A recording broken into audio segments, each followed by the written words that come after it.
15 अगस्त 1947 इसी दिन भारत आजाद हुआ था।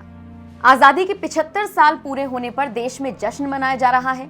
आजादी के अमृत महोत्सव को भव्य बनाने के लिए मोदी सरकार हर जतन कर रही है। देश के हर नागरिक से अपील की जा रही है कि हर घर तिरंगा अभियान में हिस्सा लेकर अपने अपने घर पर तिरंगा लहराया जाए। इसके साथ साथ अपनी डीपी पर भी तिरंगा लगाएं। तो इस खास मौके पर आज हम आपको आजादी के 75 किस्से सुनाएंगे, बताएंगे उस दौर की वो एक एक कहानी जिसके बारे में आपने शायद कम ही सुना या पढ़ा होगा।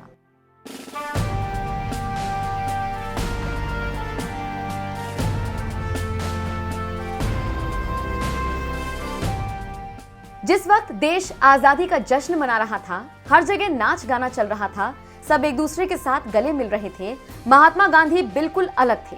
वो इस दौरान किसी भी कार्यक्रम का हिस्सा नहीं थे।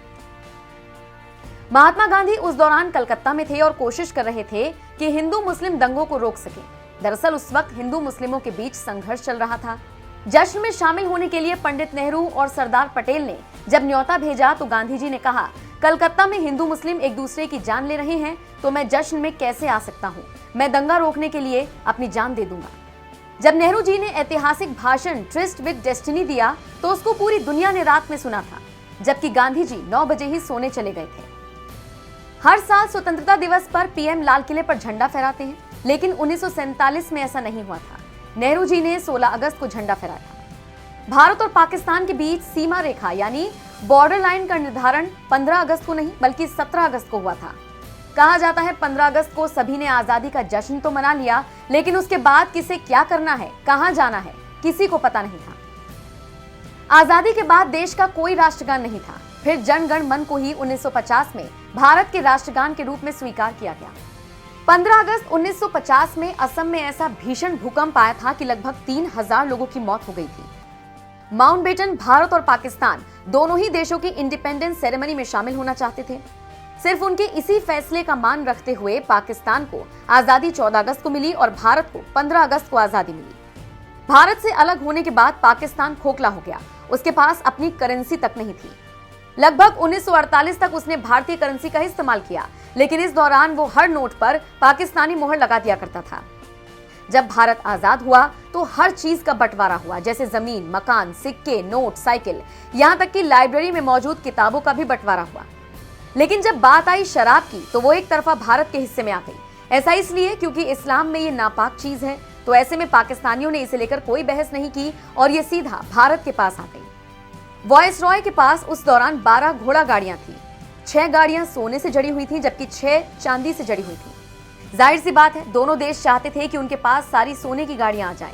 कुछ बुद्धिजीवियों ने फैसला लिया कि टॉस करके फैसला लिया जाए कि ये किसके पास जाएंगी। भारत का नसीब अच्छा था, टॉस हमने जीता और ये गाड़ियां हमारे पास आई। अप्रैल 1948 में तत्कालीन प्रधानमंत्री जवाहरलाल नेहरू ने कुरुक्षेत्र स्थित रिफ्यूजी कैंप का दौरा किया था। ये कैंप लगभग 1 लाख लोगों के लिए बनाया गया था, लेकिन इसमें इससे 3 गुना ज्यादा लोग रह रहे थे। हर शाम यहाँ पर सरकार की तरफ से फिल्में दिखाई जाती थी, जिन्हें एक बार में लगभग 12,000 लोग देख पाते थे। जिस वक्त ब्रिटिशर्स का झंडा उतारा गया उस वक्त कोई भी जश्न नहीं हुआ। दरअसल जवाहरलाल नेहरू ने माउंटबेटन से वादा किया था कि उनका झंडा उतारते वक्त किसी तरह का जश्न नहीं मनाया जाएगा। ऐसा इसलिए किया गया ताकि अंग्रेजों की भावनाओं को ठेस न पहुंचे। लेकिन जब तिरंगा लहराया गया तो पूरे जोर शोर से जश्न मनाया गया। हर तरफ मिठाई बांटी गई, तालियों के साथ तिरंगे का स्वागत किया गया। एक बहुत जाने माने ब्रिटिश वकील रही हैं जिनका नाम सिरिल रेडक्लिफ था। इन्होंने ही भारत पाकिस्तान के बीच सीमा रेखा खींची थी। इस रेखा को खींचने ही ये पहली बार भारत आए थे। उससे पहले ये कभी इंडिया नहीं आए थे और ना ही उसके बाद कभी वापस आए। रेडक्लिफ के काम से कोई भी खुश नहीं था, ना ही इंडियन लीडर्स और ना ही पाकिस्तानी। जैसे ही बात रेडक्लिफ को पता लगी, उन्होंने गुस्से में आकर अपनी फीस लेने से मना कर दिया। उस वक्त बतौर फीस उन्हें 2000 पाउंड मिलने वाले थे। देश भले ही 15 अगस्त को आजाद हुआ था, लेकिन माउंटबेटन ने रेडक्लिफ द्वारा खींची गई रेखा को 17 अगस्त को सबके सामने रखा। इसका नतीजा ये हुआ कि लोग बेहाल हो गए। उन्हें पता ही नहीं था कि कौन सा हिस्सा भारत का है और कौन सा पाकिस्तान का। वो बस अपनी मंजिल के लिए यहाँ वहां भटकते रहे। जिस वक्त भारत को आजादी मिली उस वक्त राज्य नहीं बल्कि रियासतें हुआ करती थी। भारत में 552 रियासतें थी। क्या आप जानते हैं भारत का एक राज्य ऐसा है जो आजादी का जश्न नहीं मनाता? वो राज्य है गोवा। ऐसा इसलिए क्योंकि जिस वक्त भारत को अंग्रेजों से आजादी मिली उस वक्त गोवा में पुर्तगालियों का शासन था। साल 1961 में गोवा को पुर्तगालियों से आजादी मिली, तो ऐसे में गोवा में 19 दिसंबर 1961 को आजादी का जश्न मनाया जाता है। साल 1969 में भारत ने एक नई दिशा में कदम बढ़ाया।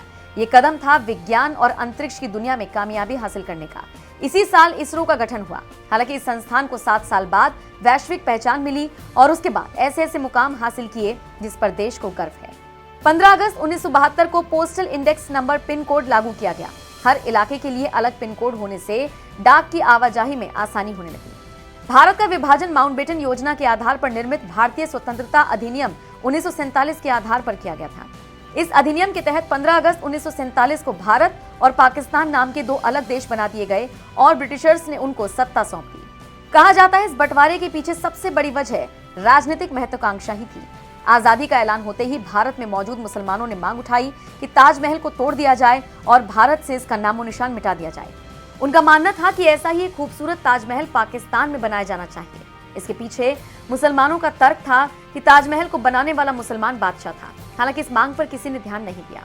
उस वक्त हिंदू मुसलमान आमने सामने थे। कुछ हिंदुओं का कहना था कि सिंधु नदी पाकिस्तान के पास नहीं जानी चाहिए। उनका मानना था कि सिंध के बिना हिंद कैसे हो सकता है।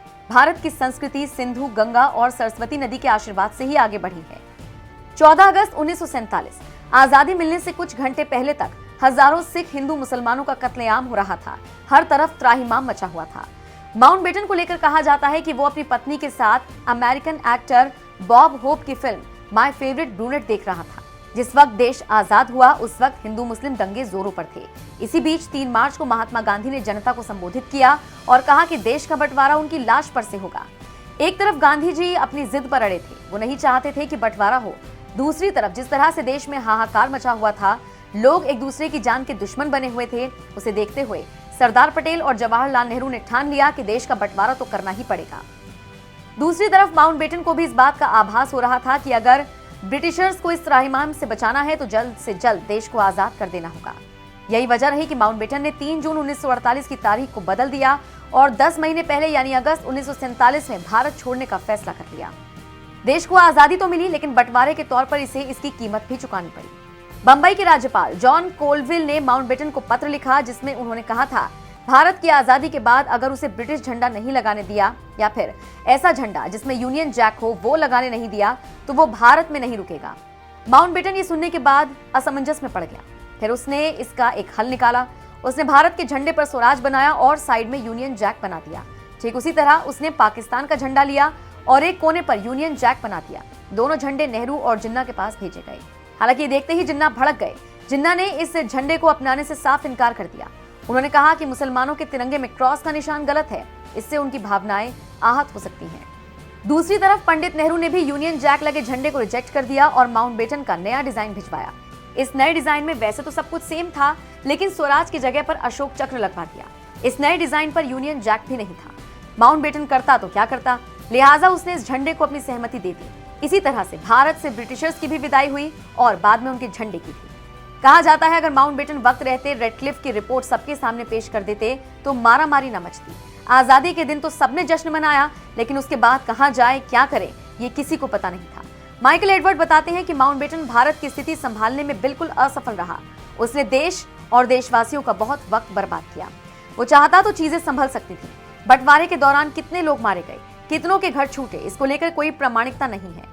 कहा जाता है बंटवारे के दौरान लगभग 20 लाख लोग मारे गए और 1.5 करोड़ लोगों ने अपना घर छोड़ा। इतने बड़े लेवल पर मास माइग्रेशन कभी नहीं देखा गया। भारत को 15 अगस्त साल 1947 को आधी रात में स्वतंत्रता मिली। कोरिया, कांगो, बहरीन और लिक्टेनस्टीन भी इस दिन भारत के साथ अपना स्वतंत्रता दिवस शेयर करते हैं। स्वतंत्रता दिवस भाषण में नेहरू जी ने कहा था, बहुत साल पहले हमने भाग्य के साथ एक प्रयास किया था और अब वो समय आता है जब हम हमारी प्रतिज्ञा को भुनाएं। उन्होंने कहा, आज की आधी रात के वक्त जब दुनिया सोती है, भारत जीवन और स्वतंत्रता के लिए जाग जाएगा। हमारे वर्तमान राष्ट्रीय ध्वज का पहला वर्जन साल 1921 में पिंगली वेंकैया ने डिजाइन किया था। 24 तीली अशोक चक्र के साथ भगवा, सफेद और हरी धारियों वाला वर्तमान ध्वज आधिकारिक तौर पर 22 जुलाई 1947 को अपनाया गया। जिस वक्त देश को आजादी मिली थी तब बिस्मिल्लाह खान ने शहनाई बजाकर आजादी की पहली सुबह का स्वागत किया। लॉर्ड माउंटबेटन ने भारत की आजादी के लिए 15 अगस्त की तारीख तय की थी। हालांकि ज्योतिष इस तारीख से नाखुश थे। ज्योतिष मानते थे कि यह दिन अशुभ और अमंगलकारी था। विरोध जताते हुए किसी और तारीख की मांग की गई। ऐसे में बीच का रास्ता निकाल लिया गया। 14 और 15 अगस्त की मध्यरात्रि का वक्त तय किया गया। इस पर भी ज्योतिषाचार्य अड़ गए। फिर जैसे तैसे समझौता हुआ और तय समय सीमा में सारे काम किए गए। बात करें राष्ट्रीय ध्वज की, आजादी से पहले इसमें कई बार बदलाव हो चुका था, लेकिन 22 जुलाई साल 1947 में संविधान सभा की बैठक में आजाद भारत को नया राष्ट्रीय ध्वज मिला। आजाद भारत ने अब तक 5 लड़ाइयां लड़ी हैं, एक चीन के साथ और 4 पाकिस्तान के साथ। चीन जैसे मजबूत देश के साथ तो भारत ने खूब जोर आजमाइश की थी, लेकिन पाकिस्तान के साथ हुए युद्ध में भारत ने उसे खूब पटखनी दी। 26 मार्च 1971 को शेख मुजीबुर रहमान के नेतृत्व में बांग्लादेश एक स्वतंत्र देश बना और उस वक्त भारत ने उसकी मदद की। विभाजन के बाद पाकिस्तान को एहसास हो गया था कि वो भारत से कभी भी कोई भी जंग नहीं जीत सकता।